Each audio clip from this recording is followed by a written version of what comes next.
이수연 작가를 모셨습니다. 안녕하세요. 글쓰는 이수연입니다. 조금 더 길게 자기소개 좀 해주실 수 있을까요? 저는 에세이 작가로 데뷔해가지고 정신질환 인식 개선, 자살 예방 등 강연을 하고 있고 지금은 소설로 주로 작품 활동을 하고 있습니다. 최근에 나온 그 신작 이름이 오늘은 내가 너에게 갈게. 네, 맞아요. 청소년. 네. 오늘 와주셨어요, 저한테. 오늘 저한테 와주셨는데 컵 막 깨뜨려가지고 지금 잔이 한 잔밖에 없고 그렇습니다. 그 소설은 지금 여태까지 수연 작가의 그 글들이 다 뭔가 삶과 죽음, 네. 우울증 관련돼 있는 것도 있고 그런 내용의 그런 글들이었는데 네. 이번에 그 청소년 소설도 그런 내용인가요? 네, 이번 청소년 소설도 엄마를 잃은 청소년 시와 아이를 잃은 은지라는 친구가 서로 나이는 다르지만 서로 같이 성장하면서 애도를 하는 죽음과 관련이 있다고 볼 수 있죠. 그런 청소년 소설이에요.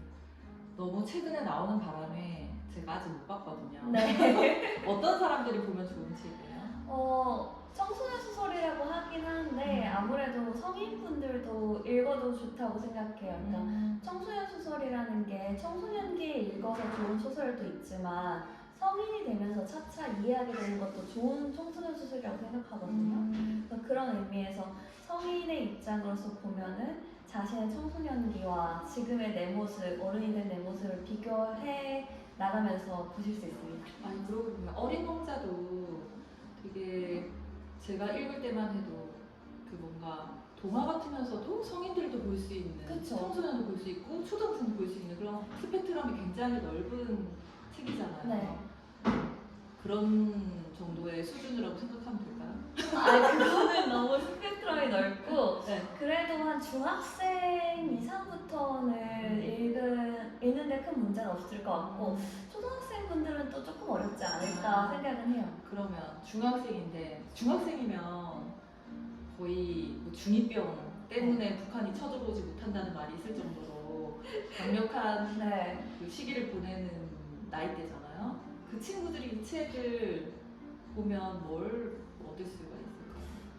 아무래도 제가 다룬 이야기들은 좀 경계 있는 사람들, 흔하지 않은 그러나 존재하는 사람들의 이야기를 많이 담고 있는데 엄마를 잃은 시 같은 경우에도 청소년기에 부모를 잃는 경우들이 존재하잖아요, 명백하게.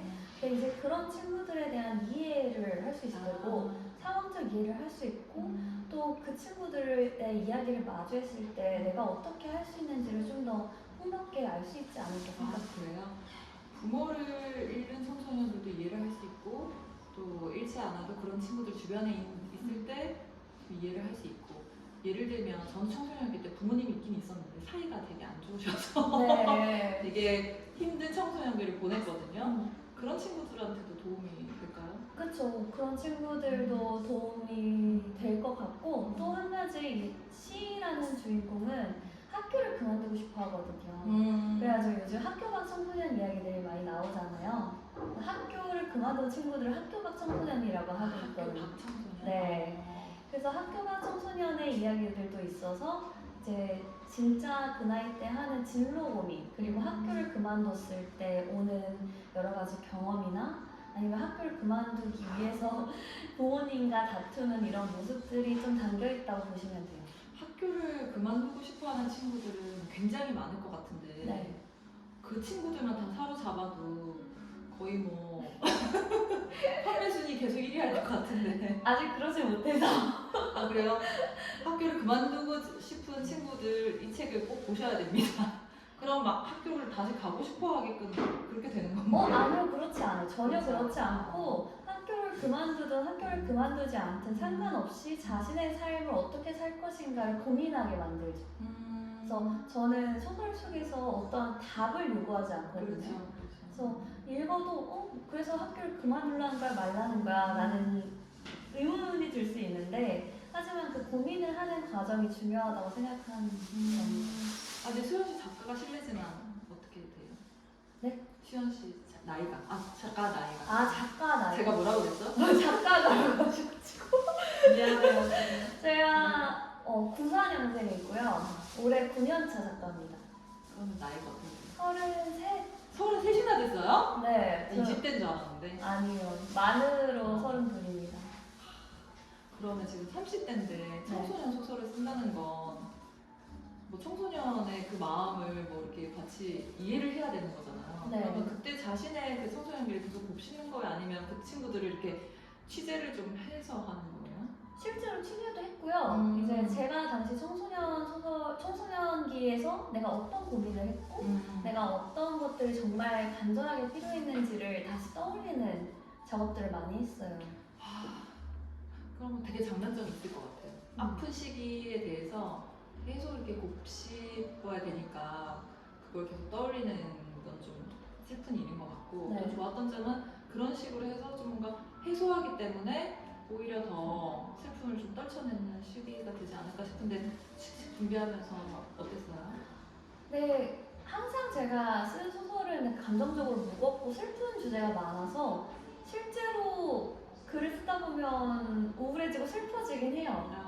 그런데 긴 시간 동안 워낙 그런 감정들을 가지고 살다 보니까 그게 특별히 엄청 힘들다, 견디기가 너무 버겁다 이런 느낌은 안 들고 그냥 슬프면 슬프네 그러고 말고 이제 우울하네 글 쓸 때는 원래 우울하지 이러고 넘기고 별로 특별하지 않아요 저한테.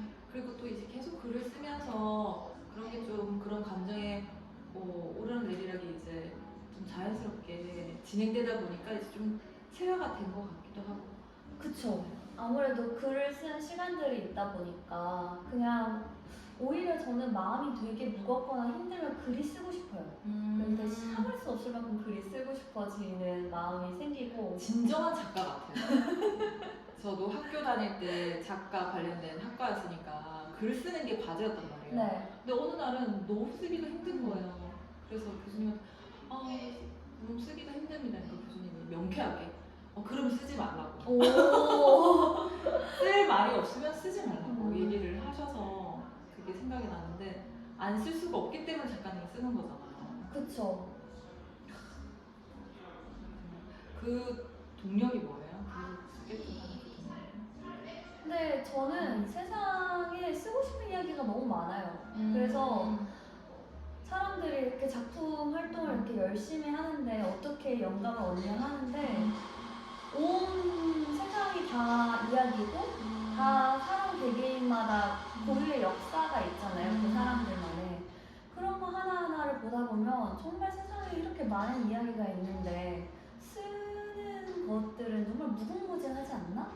작가님은 지금 표현하고 싶은 고구를 글로 찾은 거잖아요. 네. 그러면 글로 써내지 않으면 안 돼서 지금 계속 쓰는 건데 네. 그 전에도 그랬어요? 어릴 때부터도 계속 글을 썼던 거야? 아니면 그 전에는 어떤 식으로 표현을 자기 표현을 했었어요? 일단은 초등학교 때까지는 공부를 굉장히 잘했고요. 그래서 열심히 공부하다가 중학교 때 좋아하는 오빠가 기타 치는 여자가 좋다고 해서 기타를 시작했고 그 이후로 음악을 한 10년 했습니다. 중학교 때부터 10년 동안 작가 되기 전까지 음악을 했어요. 어떤 음악? 작곡을 처음에 했었고요. 작곡 다음에 취직을 한 거는 음반 제작하는 스튜디오 취직을 해서 음악 녹음하고 음반 제작하는 일 했어요. 혹시 그때 제작한 음악 중에 지금 좀 유명한 곡 우리가 들으면 알만한 곡 있어요? 아니 그 거의 재즈나 클래식 쪽이어가지고 그렇게 뭐 대중적인 건 아니었어요. 그래서 글로 바꾼 거예요? 그것보다는 저는 저의 작품을 표현하고 싶은데 제작하는 거는 누군가를 서포트하는 일이잖아요. 그래서 제가 원하는 그런 표현을 마음껏 할 수가 없으니까 그래서 작가가 더 그리고 일할 때도 편한 것 같아요. 혼자 일을 많이 주로 하니까. 혼자 주로. 그러면 그 음악을 이렇게 하시다가 어떻게 글을 써야겠다고 이렇게 결정을 작가가 왜 작가가 되었냐? 수연 작가는 왜 작가가 되었냐? 되게 간단한데 제가 병원 입원 생활 되게 오래 했거든요. 병원에 입원을 하면은 이제 폐쇄병동이라고 밖에 못 나가는 병동이었어요. 그래서 너무 심심한 거예요. 진짜 할 게 없어요. 그래서 매일 책을 하루에 한 권씩 읽고 시간을 보내려고 글을 쓴 거죠. 일기를 쓰기 시작했고 그게 한 몇 년 쌓이다 보니까 뭐 그 일기를 저희 조치 선생님이 읽으면서 이거 책으로 내면 좋겠는데요? 라고 한 거예요. 그래서 그래 책으로 내볼까? 하고 그냥 투구를 했는데 그게 또 됐어요. 그래서 저는 작가가 될 생각으로 글을 쓰지 않았고 그냥 글을 쓰다 보니까 작가가 됐고 작가가 되고 나니까 이게 너무 좋은 거예요. 이 글 쓰는 일이라는 게 너무 즐겁고 무한하고 그래서 저는 지금까지 계속 글을 쓰는 것 같아요.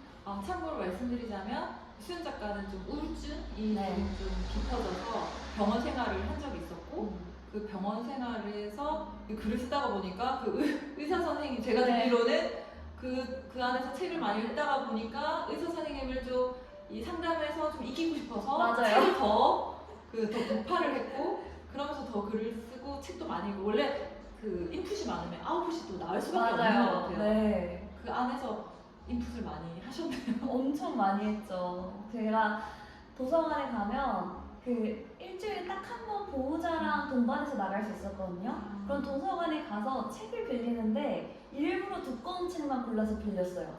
왜냐면 이렇게 짧고 얕은 책을 금방 읽으니까.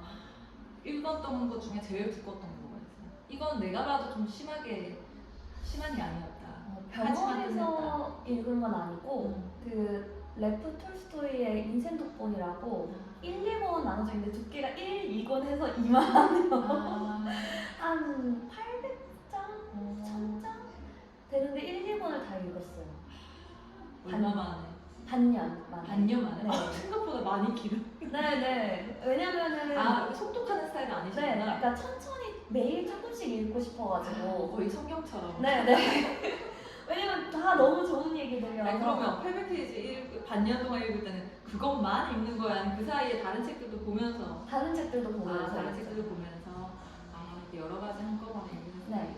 그래서 저는 수연 작가랑 이렇게 만나고 싶었던 것 중에 하나가 여러 가지 지점이 있어요. 그래서 일회성으로 지금 우리가 끝나지 않았으면 좋겠는데 네. 그 중에 하나가 뭔가 병원에 상담을 가는 그 환자로서 그런 사람이면은 왠지 좀 어두울 것 같고 뭐 그런 면이 있는데 수연 작가는 저희가 생각했던 그 이미지랑 너무 다른 사람이더라고요. 물론 이렇게 항상 밝지는 않으시겠지만 네. 누구나가 다 그렇잖아요. 그런 거는. 그래서 뭔가 입원하고 그런 병동 생활을 했다고 해서 특별한 존재는 아니고 맞아요. 누구나 그렇게 할 수 있는 사람이고 또 이렇게 잘 자기 길을 찾을 수 있는 사람이다라는 생각이 들어서 좀 색달랐고 네. 그래서 만나보고 싶었던 게 있거든요. 실제로 강의를 가면 많이 듣는 질문이 작가님 어떻게 완치하셨나요? 어떻게 극복하셨나요? 이렇게 물어봐요. 그럼 저 웃으면서 저 완치 못했는데요.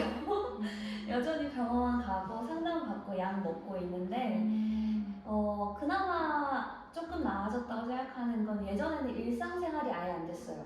근데 지금은 어느 정도 일상생활이 가능해져서 나아진 건 맞지만 약을 아직까지 복용을 하고 있고 약이 없으면 굉장히 힘들어지거든요. 그래서 굉장히 세심하게 상태를 살피고 있고 조금 안 좋아지는 시기를 놓치면 또 다시 입원을 하게 되고 이게 엄청 많이 반복을 해요. 그래서 지금까지도 거의 입원한 횟수를 셀 수가 없고 가장 마지막에 한 것도 작년에 입원한 거였거든요. 그래서 사람들은 다 나아졌다는 모습만 보는데 사람이 되게 단편적인 모습들만 보여지잖아요. 항상 같이 사는 게 아니면. 그래서 언제나 누구든지 이렇게 겉으로 보이는 것만 보고 알 수 없다라는 걸 좀 말하고 싶은 것 같아요. 아니 저는 누구나 한 번쯤은 다 죽음을 생각하는 시기가 있잖아요. 저는 그게 청소년기에 좀 있었던 것 같아요. 그런데 약간 도전이 실패가 되면서 이렇게 세월이 이렇게 흘러왔는데 이걸 영상을 좀 본 친구들은 어떻게 보면 이 책이 청소년의 타겟이다 보니까 검색을 하다가 우연히 본 청소년들이 있을 수 있잖아요. 근데 약간 죽음을 그러면 안 될 수 있지만 생각하는 친구들이 있다면 약간 왜 꼭 살아야 돼요? 살아갈 이유가 뭐예요? 뭐 이렇게 또 생각할 수 있잖아요. 그런 친구들에게 할 수 있는 말이 있을까요?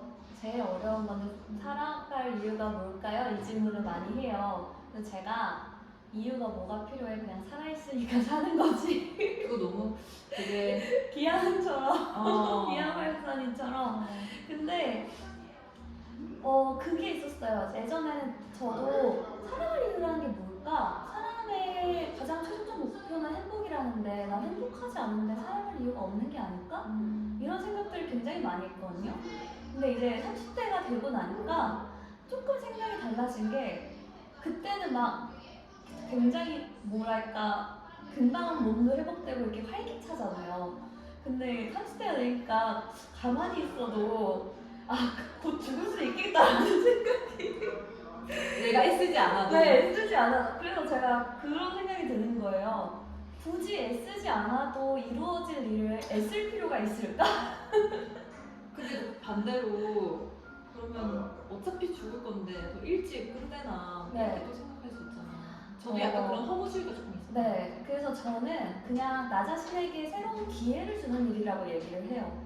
그러니까 앞으로 미래가 어떨지는 아무도 모르잖아요. 우리는 미래를 예측할 수 없기 때문에. 그래서 더 사랑한다는 건 내가 나에게 그냥 기회를 주는 거예요. 뭔가 더 체험할 기회, 뭔가 더 생각할 기회, 혹은 더 내가 좋아하는 걸 찾을 기회들, 정말 사사로운 기회들을 나한테 주는 일이라고 생각하거든요. 그래서 가장 극단적으로 충동이 올 땐 솔직히 무슨 말을 해도 안 들려요. 그래서 그런 경우에는 전문가의 도움을 받는 게 좋지만 허무주의가 온다면 그냥 나한테 기회 한 번은 줄 수 있잖아. 이 정도로 생각하시고 그 시간을 넘겨도 시간이 쌓이다 보면 그게 의미가 되더라고요. 네.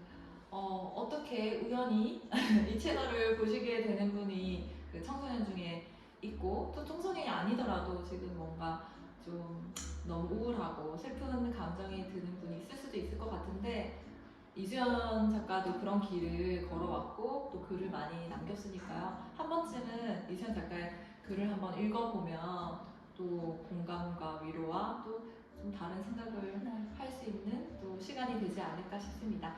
이수연 작가님 와주셔서 감사합니다. 다음에 또 뵙겠습니다. 다음에 또 만나요. 감사합니다.